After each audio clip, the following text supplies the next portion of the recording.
Vamos estudar uma história conhecida, a história de Naamã. Vamos extrair o que podemos aprender com ela.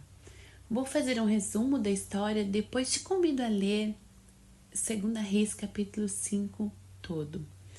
Vamos começar. Vamos ler 2 Reis capítulo 5 versículo 1. Naamã, comandante do exército do rei da Síria, era grande homem diante do seu senhor e de muito conceito, porque por ele o Senhor dera vitória à Síria. Era ele herói da guerra, porém leproso. Naamã, um comandante que era respeitado pelas vitórias que já havia concedido ao povo da Síria pelo Senhor, mas ele tinha contraído lepra.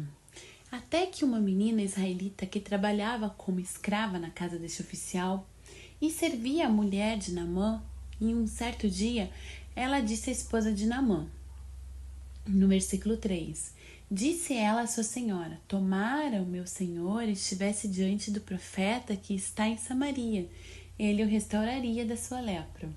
Naamã foi contar ao rei da Síria que a menina dissera, e o rei o enviou juntamente com uma grande quantia de prata ao rei de Israel. Enviou uma carta dizendo, estou te enviando, meu oficial Naamã, para que o cures da lepra. Quando o rei de Israel recebeu Naamã e leu a carta, ficou muito perturbado. Tendo lido o rei de Israel a carta, rasgou as suas vestes e disse, acaso sou Deus com poder de tirar a vida ou dá-la, para que este envie a mim um homem para eu curá-lo de sua lepra? Notai, pois, e vede que procura um pretexto para romper comigo. Quando Eliseu soube que o rei havia ficado perturbado e que rasgara as suas vestes, mandou dizer ao rei, por que rasgaste as tuas vestes? Deixai-o vir a mim e saberá que há profeta em Israel. Veio, pois, Naamã com seus cavalos e os seus carros e parou à porta da casa de Eliseu. Então Eliseu lhe mandou um mensageiro dizendo, vai, lava-te 7 vezes no Jordão e a tua carne será restaurada e ficarás limpo. Naamã, porém, muito se indignou e se foi dizendo, pensava eu que ele sairia ter comigo, por-se-ia de pé, invocaria o nome do Senhor seu Deus, moveria a mão sobre o lugar da lepra e restauraria o leproso. Não são porventura Abana e Farfar, rios de Damasco, melhores que todas as águas de Israel? Não poderia eu lavar-me neles e ficar limpo? E voltou-se e se foi com indignação. E começou a retornar. Os seus servos, no entanto, tentavam convencê-lo a obedecer o profeta.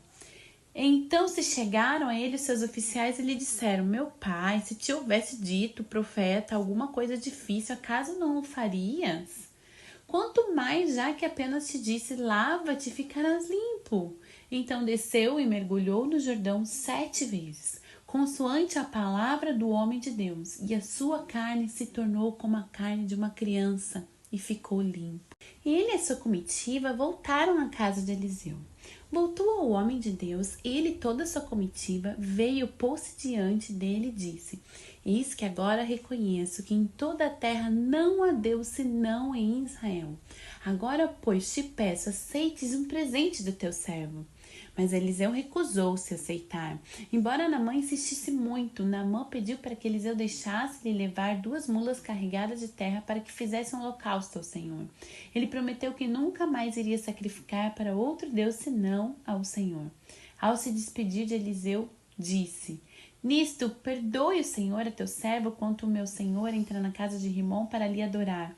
E ele se encosta na minha mão, e eu também me tenha de me encurvar na casa de Rimom, quando assim me prostrar na casa de Rimom.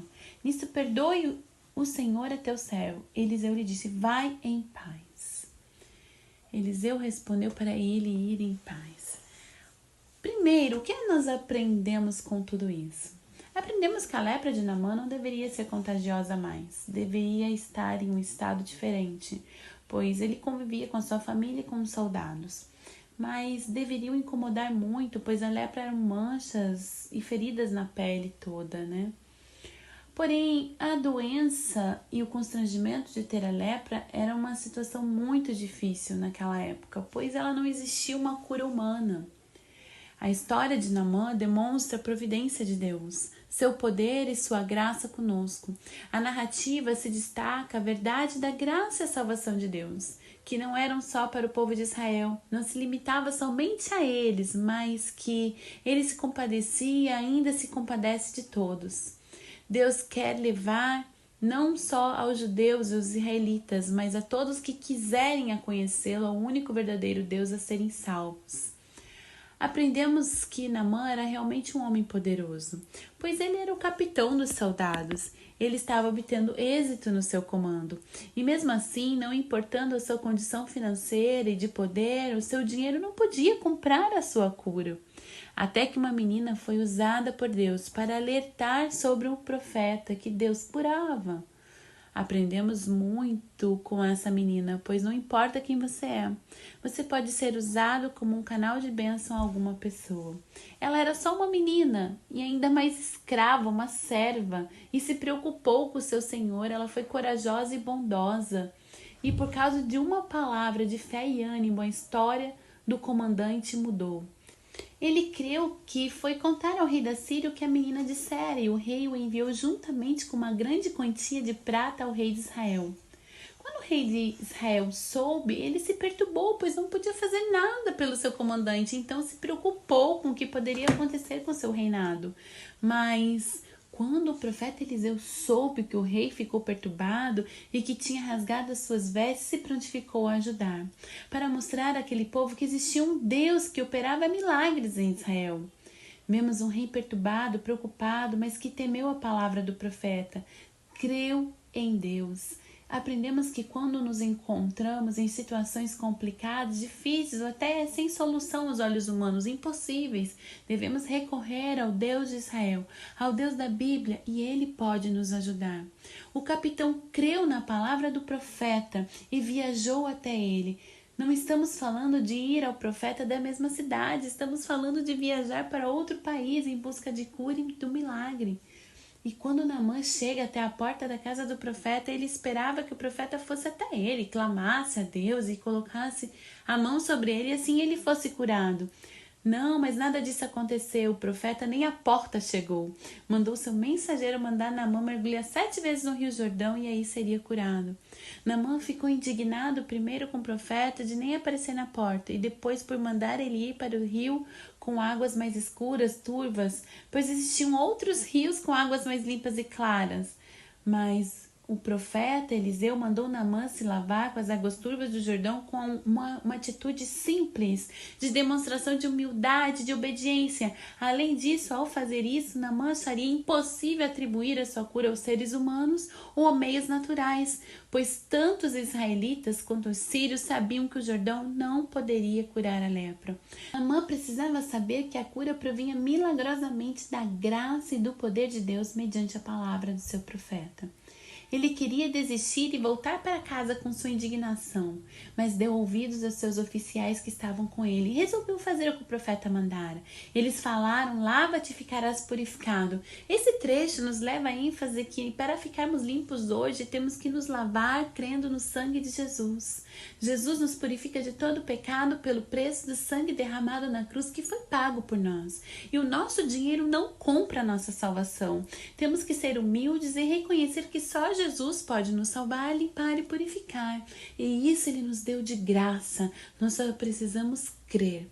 Por Naamã ter permitido deixar todo o seu orgulho de lado, ele foi curado e se converteu ao único e verdadeiro Deus. Ele reconheceu que só Deus que o curou. Aprendemos que muitas vezes nosso orgulho pode nos atrapalhar de obtermos a vitória. Pois se Naamã não tivesse humildade de ouvir o profeta, mergulhar no rio, não seria curado. Às vezes Deus nos pede coisas tão simples, como pedir perdão a alguém, em servir a uma pessoa, ou de dar simplesmente ouvido a um conselho de alguém que talvez não tenha tanto valor perante a sociedade, mas ela pode ter sabedoria e experiência, que pode nos ensinar algo. Às vezes são conselhos do nosso cônjuge, dos nossos pais, ou até podemos aprender com os nossos filhos pequenos. Deixe o seu orgulho de lado. E ouça mais e fale menos. Ouça e retenha o que é bom. Naamã ouviu primeiro a menina. As coisas às vezes não acontecem como nós queremos, pois Deus quer nos ensinar algo com tudo isso, ou nos tratar em alguma área. Deus tratou Naamã no orgulho dele, tanto que ele voltou até o profeta com um coração grato. Ele queria recompensar o profeta pela cura. Mas aprendemos mais uma coisa nesse texto. Mas agora com o profeta Eliseu. Quando fazemos algo para alguém, não devemos esperar nada em troca. Fazemos por amor e por Deus, e ainda mais quando são dons espirituais. Quando Deus nos concede algum dom, não devemos cobrar pelo êxito do sucesso, desse dom. Quer ele seja uma profecia, um milagre, uma cura, uma mensagem, o dom da palavra, o dom da fé, pois a manifestação daquele dom, quem faz é Deus, o Espírito Santo que faz tudo isso acontecer. Nós só somos vasos, canais de bênção, canais das mãos de Deus para que o poder de Deus se manifeste. Então toda glória e louvor deve ser dada a Deus. Aprendemos com Eliseu que não devemos cobrar algo que fazemos, pois trabalhamos para Deus e não para os homens. Então quem nos abençoa e nos paga é Deus, mesmo que não fazemos para obter retorno, mas por obediência, Deus nos paga, Ele nos abençoa, porque Deus abençoa quem é obediente e o serve, servindo os outros com seus dons. Deus abençoa a pessoa. Aprendemos também que não se paga algo que Deus fez por nós. Não existe valor que consiga pagar. Aprendemos que o dinheiro de Naamã não pagaria nunca pela sua cura, pois se fosse assim, só quem pudesse pagar seria atendido por Deus. Testificamos que o nosso dinheiro não pode comprar tudo. O profeta deu a glória para Deus e deixou claro isso. Ele queria que Naamã entendesse que a cura dele foi um ato misericordioso de Deus e que nenhuma soma de dinheiro poderia retribuir por isso. Tanto que Naamã reconheceu o que Deus fez por ele, que disse que iria construir um altar para sacrificar somente para Deus, para o Deus que o curou. Naamã reconheceu a autoridade espiritual de Eliseu. Naamã não só foi curado, tratado o seu orgulho, como também Deus entrou em sua vida, na sua casa. Naamã disse que só serviria ao Deus que o curou.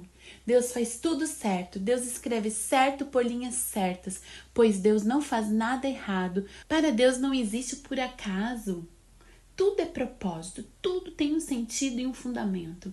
Creia, o que acontece na sua vida no momento pode parecer que não tem sentido, ou que está tudo mal, tudo errado, mas extrai o melhor das situações. Deus tem controle de tudo.